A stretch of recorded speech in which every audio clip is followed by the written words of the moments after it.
Ce matin, grâce à Google Photos, j'ai pu avoir un petit flashback en 2015 ou en 2015 en fait, je faisais des photos et des vidéos avec le Canon 7D.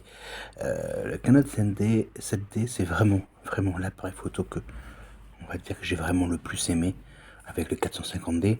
Même si maintenant j'ai le 6D Mark II, bah, et même si j'ai touché plusieurs fois le 7D Mark II, tout simplement parce que le 7D, il avait une aptitude à figer réellement les émotions et les moments à un instant T. Le 6D Mark II, il a une tendance à être un peu plus lent. Donc tu manques beaucoup d'émotions. Et quand tu aimes vraiment figer, capturer l'instant T, c'est puissant. Alors vous allez me dire, mais pourquoi si tu l'aimes, tu ne l'utilises plus?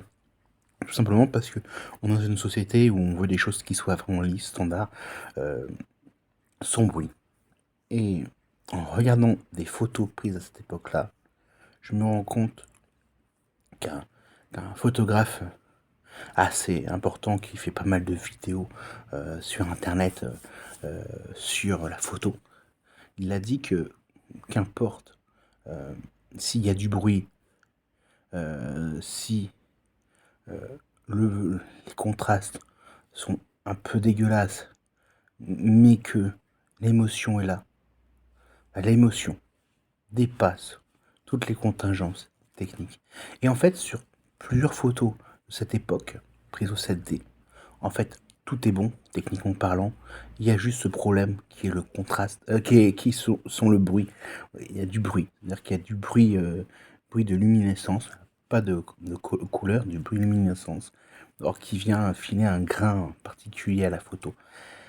Alors, les gens qui sont obsessionnels de l'anti-bruit diront ouais, c'est pas beau, c'est tout ça, mais finalement, ces photos-là, j'avais saisi une émotion, un instant T. Et ce photographe avait raison. Qu'importe la photo, quand tu arrives à garder ça, c'est génialissime. Et avec le 6D, comme on est vraiment dans une technicité extrême et qu'il est beaucoup plus lent, j'ai perdu énormément, énormément d'instants que je n'ai pas pu saisir.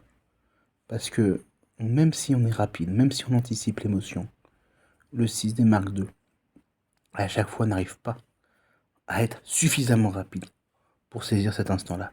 Alors beaucoup de gens vont dire ah c'est parce que t'es pas bon, c'est peut-être parce que t'es pas assez rapide. Non, même quand t'es sur le qui-vive. En fait, avec le 6D Mark II, faut être sur un qui-vive permanent. Avec le 7D, j'avais la possibilité d'être sur le qui-vive et, et de regarder plusieurs endroits en même temps et de pouvoir à chaque fois dire paf, c'est celui-là que je veux.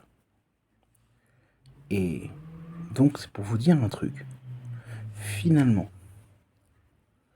tout le monde recherche la perfection, la technique, mais c'est l'émotion qui perdure. Cette émotion qui perdure dans 15 ans, quand tu regardes une photo, tu te dis ah bah elle était géniale cette émotion, elle était géniale cet instant, c'était génial ce moment. Voilà, c'était une petite réflexion, photo, pensée, et je suis sûr que vous, arrêtez vos techniques, arrêtez votre course au, au bruit et compagnie.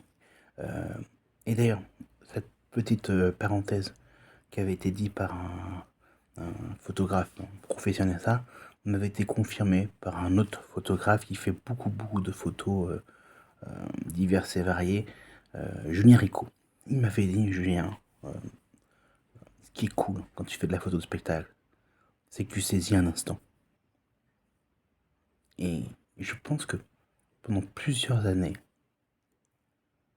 depuis que j'ai commencé à faire pas mal de reportages pour des agences photos qui étaient obsessionnées de l'anti-bruit, à cause de cette obsession de l'anti-bruit, j'ai laissé passer beaucoup de moments de vie, de moments particulièrement intenses, parce que soit la photo était légèrement floue, soit il y avait un fond qui n'était pas comme je voulais, soit parce qu'il y avait ça, et c'est stupide.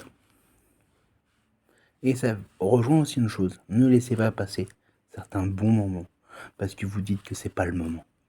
En fait, ce moment, c'est pas le moment pour vous. Mais dans 10 ans, vous allez le regretter.